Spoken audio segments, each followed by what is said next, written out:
Multa por farol baixo desligado durante o dia volta a valer em algumas rodovias do DF. Educação, MEC prorroga prazo de entrega dos documentos do FIES. Saúde, Ministério Público Federal ajuiza a ação para garantir mamografia na rede pública. 4.000 pacientes aguardam para fazer o exame. Veja também o processo de cassação de Eduardo Cunha na Câmara dos Deputados. Notícias da segunda-feira no DF e em torno, agora no Band Cidade, segunda edição.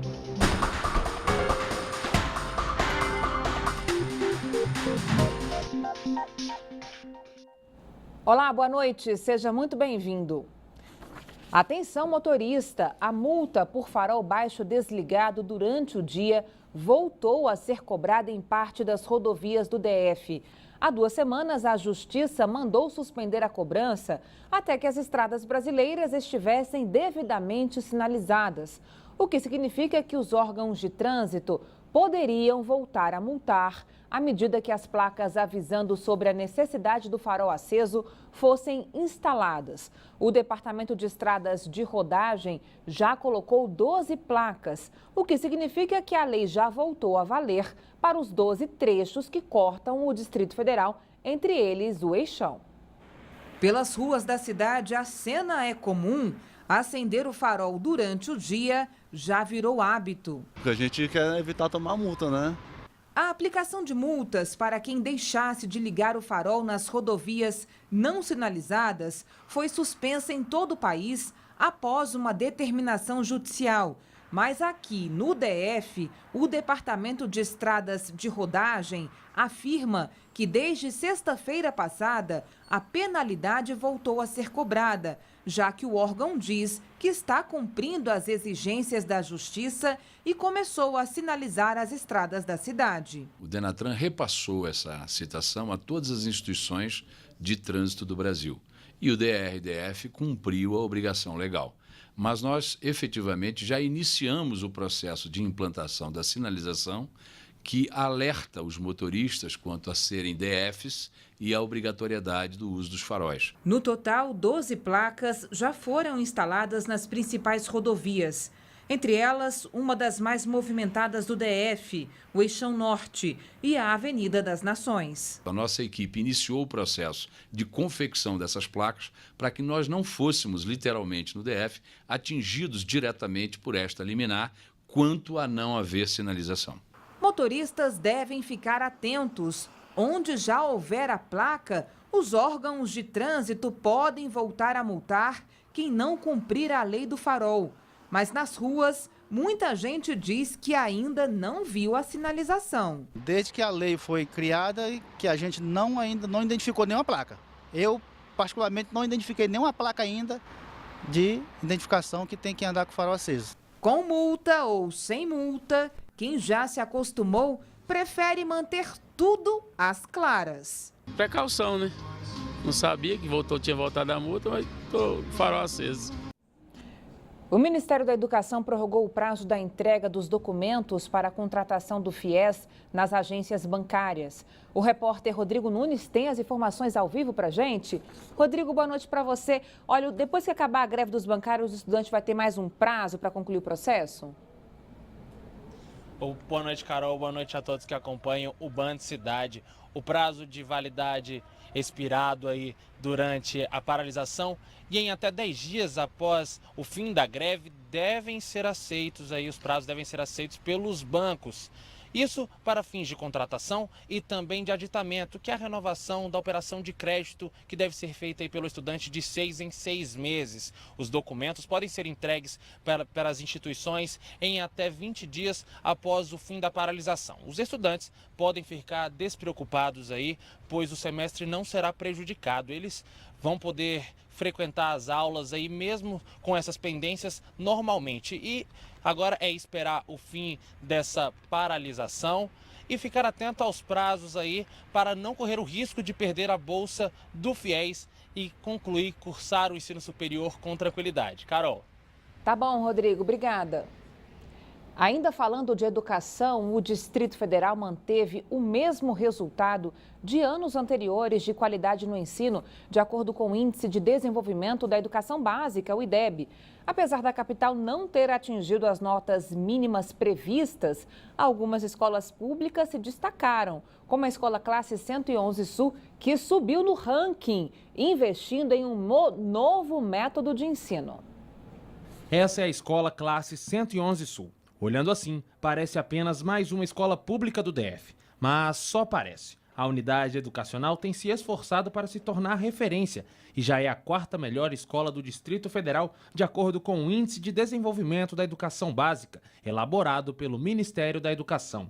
Essas alunas aí foram algumas das responsáveis pelo bom resultado e não escondem a alegria por isso. Todo mundo feliz. Porque eu tirei nota boa, né? A gente estava lá em 200 e poucos e agora a gente está em 4º. É muito legal. Se Deus quiser, eu vou entrar numa faculdade ótima e conseguir um emprego ótimo. A mãe das estudantes também não esconde o orgulho pelo desempenho das filhas. O resultado foi muito legal, fiquei muito feliz de ter minhas filhas, né, e as colegas incluídas, né, nesse resultado. É uma escola que busca muito a educação de uma forma prazerosa, de uma forma divertida. Na primeira avaliação do IDEB, em 2007, a escola tirou 4,3 e ficou entre as piores do DF. Por muitos anos, foi considerada o patinho feio da região.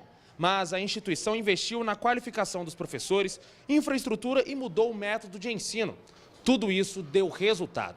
Na última pesquisa, a escola tirou 7,1 e ficou bem acima da média do Distrito Federal, que permaneceu na mesma posição, abaixo da meta de qualidade. A comunidade foi chamada para participar, a gestão tomou a frente de um trabalho em equipe.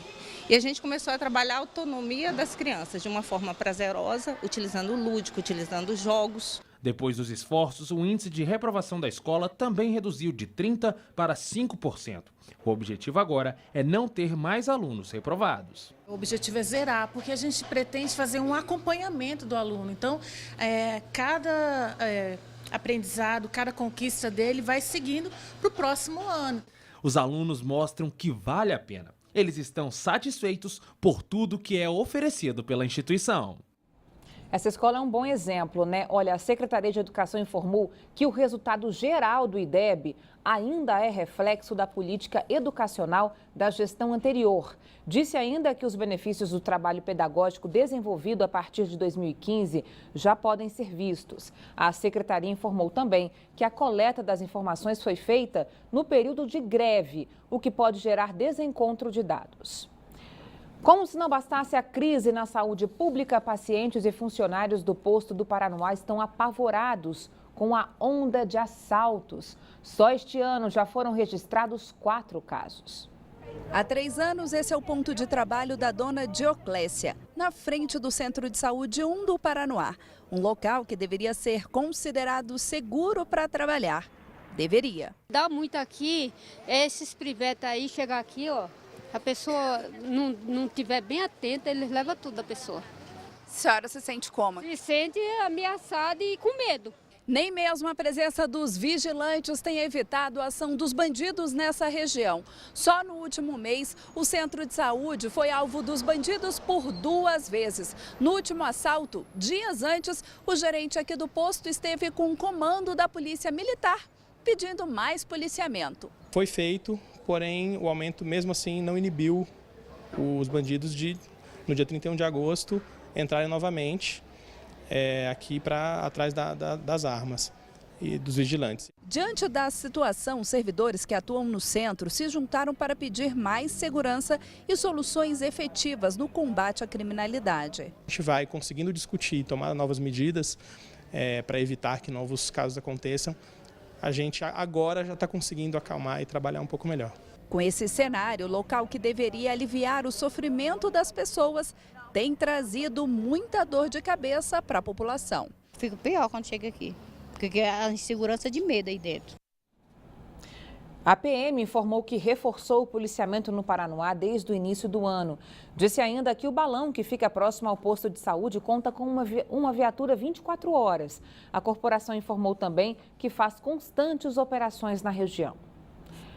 4.000 mulheres esperam para fazer uma mamografia nos hospitais públicos do DF. Apenas 4 dos 12 aparelhos estão funcionando. Para tentar minimizar o problema, o Ministério Público Federal recorreu à Justiça. O MP cobra do GDF uma proposta para zerar a fila até março. O Ministério Público Federal também solicitou que o governo finalize o processo de manutenção dos equipamentos em 45 dias. Em nota, a Corregedoria Geral do DF informou que ainda não foi intimada da ação civil pública ajuizada pelo Ministério. A Secretaria de Saúde também disse que não foi notificada e esclareceu que já está credenciando empresas para ampliar o atendimento e reduzir a fila. Enquanto o problema não é resolvido, a Secretaria informou que os pacientes estão sendo remanejados para realizar um exame em outras unidades de saúde de acordo com a classificação de risco. Os casos de longa espera de pacientes que vão embora sem atendimento nas unidades de saúde do DF têm sido frequentes. Cláudio Humberto. Uma mulher esperou por 15 horas na emergência do Hospital Regional do Paranoá sob grave crise de hipertensão e foi embora sem atendimento, sem que um único médico tenha tido a piedade de avaliar o seu estado. No Hospital do Gama, um dia desses, a emergência de ortopedia só funcionou no intervalo, porque havia um jogo da seleção brasileira na TV e até com direito a debochado aviso de funcionários do hospital. Um homem de 55 anos, José Valdemir de Moura, esperou 12 dias por uma cirurgia no Hospital do Paranoá, até morrer à míngua. O pior é a impunidade. Temos órgãos de investigação muito preocupados com licitações públicas, como deve ser mesmo, mas ignorando completamente o sofrimento de pessoas tratadas como se fossem nada, por um sistema de saúde pública cruel, covarde, insensível, cujos operadores chegam a prolongar o sofrimento de doentes para não perder um jogo de futebol. Um homem foi preso em flagrante em Samambaia por manter uma plantação de maconha na casa dele. Veja. Uma denúncia anônima levou a polícia até a casa de Matheus da Silva Pinto. Ele teria roubado uma bicicleta e escondido na própria casa, na quadra 108 em Samambaia. Os policiais se surpreenderam com uma estufa de maconha que estava montada em um dos cômodos. Foram encontrados 10 pés de maconha em baldes. O jovem de 19 anos informou que um colega pagava para ele cuidar da droga. Mas a PM disse que Matheus vendia maconha na região. Ele foi preso em flagrante por tráfico de drogas. Cresce em quase 10% o número de denúncias de racismo e injúria racial no DF em 2016. As informações com João Cláudio Silveira, direto do estúdio da Band News FM. Oi, João, boa noite para você. Boa noite, Carol. Boa noite a todos. 100 casos que envolvem injúria racial ou racismo foram registrados neste ano aqui no DF. O número de registros é quase 10% maior do que todas as denúncias do ano passado. De acordo com o Núcleo de Enfrentamento à Discriminação do DF, a conscientização da população em relação à gravidade desses crimes é um dos motivos do crescimento das denúncias. Porém, isso não significa que mais crimes raciais aconteceram neste ano. Segundo o Código Penal, existe a injúria racial quando um indivíduo sofre ofensas envolvendo raça, cor, religião, etnia ou origem, e também o racismo, que é classificado como crime inafiançável e imprescindível e implica na discriminação de um grupo ou raça. Injúria racial é pessoal, racismo é em relação a um grupo. A recomendação do Ministério Público é de que, em caso de denúncia, a pessoa ofendida, acompanhada de uma testemunha, registre o caso em uma delegacia. Caso não seja possível registrar a ocorrência, no momento, o ofendido deve procurar anotar o contato das pessoas que testemunharam o fato ocorrido no futuro e contar com o depoimento de testemunhas importantes para o andamento do caso. As denúncias devem ser feitas pelo telefone 156, opção número 7. De volta com você, Carol. Boa noite. Até amanhã. Obrigada, João. Até. Caravanas de servidores públicos federais e estaduais chegam a Brasília para protestar contra a reforma da Previdência, o ajuste fiscal e a PEC, que limita as despesas com políticas públicas. A previsão é que os manifestantes façam uma marcha amanhã no eixo Monumental. Veja. Já está tudo pronto para o acampamento dos grupos de servidores públicos na esplanada. As barracas foram erguidas e os banheiros químicos instalados. Os manifestantes pretendem fazer um grande ato contra o governo do presidente Michel Temer e contra a aprovação de uma emenda à Constituição que limita os gastos públicos, a PEC 241. Servidores públicos de várias partes do país já começaram a chegar de ônibus à capital. As manifestações vão até quarta-feira. Não houve alterações no trânsito. A sessão que pode cassar o mandato do ex-presidente da Câmara dos Deputados, Eduardo Cunha, já começou lá no plenário da casa, hein? O deputado afastado é acusado de manter contas bancárias secretas no exterior e de mentir no depoimento da CPI da Petrobras. A Juliana Cury, claro, tem os detalhes pra gente ao vivo. Oi, Juliana, mais uma noite longa por lá, hein? Boa noite para você. Boa noite para você, boa noite a todos. Carol, é mais uma sessão que promete ser longa lá na Câmara, mas pelo menos, quem sabe, não coloca um ponto final nessa novela de Eduardo Cunha, que já dura quase um ano, né, Carol? Para que a votação comece por lá na Câmara dos Deputados, é necessária a presença de 257 parlamentares, que é o mesmo número de votos, aí sim, o número de votos necessários para que Eduardo Cunha seja cassado. Nós temos umas imagens ao vivo da Câmara, olha aí, o Rodrigo Maia, o presidente da casa, já começou a sessão, os deputados começam a chegar, ele espera que pelo menos 400 parlamentares participem dessa sessão.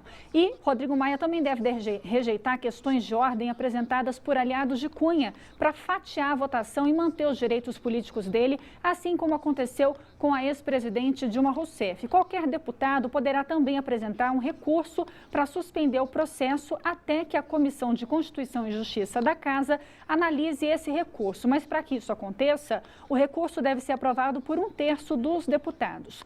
Com o prosseguimento da sessão, que é a expectativa de que aconteça, aí os deputados entram na fase de discussão do processo. O relator no Conselho de Ética, deputado Marcos Rogério, terá 25 minutos para falar sobre o parecer dele, que pediu a cassação de Eduardo Cunha.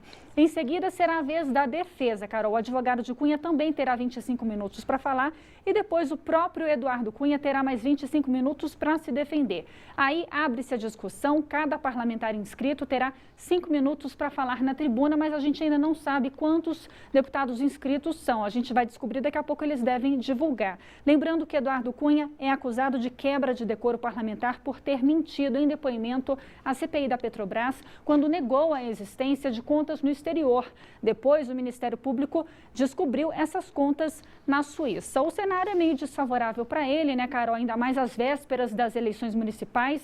Ninguém quer ficar mal com os eleitores e a pressão popular pela cassação é muito grande. A gente segue acompanhando. Quem sabe hoje ou na madrugada de amanhã a gente tem uma resposta, Carol. É isso aí, ninguém quer se comprometer, afinal tem eleições aí, né? Obrigada, Juliana. Boa noite para você. Esporte. Hoje os medalhistas olímpicos do judô receberam os fãs durante uma manhã de autógrafos e, claro, muitos selfies na Infraero, viu? Agora, o objetivo dos atletas é se preparar para as próximas competições. Rir com uma medalha olímpica na mão é bem mais fácil. A Rafaela Silva, que levou o ouro para casa nos Jogos do Rio, e a Maíra Aguiar, o bronze, sabem bem disso. E com a conquista, muita coisa mudou para essas atletas. Sair de casa e fazer programas até então normais virou uma batalha. Antes eu conseguia andar na rua, conseguia parar para comer, agora onde eu paro eu não faço menos de 20 selfies na rua, eu vou tentar comer, aí quando eu olho para o lado já tem uma fila formando e é evento, eu vou para São Paulo, vou para Brasília, vou para vários lugares fazer evento o tempo inteiro e antes eu conseguia ficar na minha casa, conseguia fazer o que eu queria, agora não consigo. Mas não é só de comemoração que eles estão vivendo. O Rafael Silva, o Baby, medalhista de bronze, já está se preparando para as próximas competições. A mais importante vai ser no segundo semestre do ano que vem, o Mundial na Hungria. E agora com um peso ainda maior nas costas. O ranking continua rodando, as competições internacionais acontecendo, então minha preparação para o Mundial do ano que vem já está aí, vai ser na Hungria. Já estou focando nisso e o ciclo olímpico de Tóquio já começou quando eu desci do pódio, já tinha começado e eu tenho que treinar muito para chegar lá bem. Mas eles estão certos, pelo menos é o que o Tarek acha. Afinal, ele concorda que para conseguir a vitória, o caminho só é um. Vou treinar. Então, depois de distribuir autógrafo, foto e sorriso, esses guerreiros já voltam para o treino com a missão de, mais uma vez, levar o Brasil ao pódio. Veja a seguir: casal é encontrado morto dentro de casa em Ceilândia. E ainda, as medalhas conquistadas pelo DF na maior competição de educação profissional das Américas. Depois do intervalo, até já.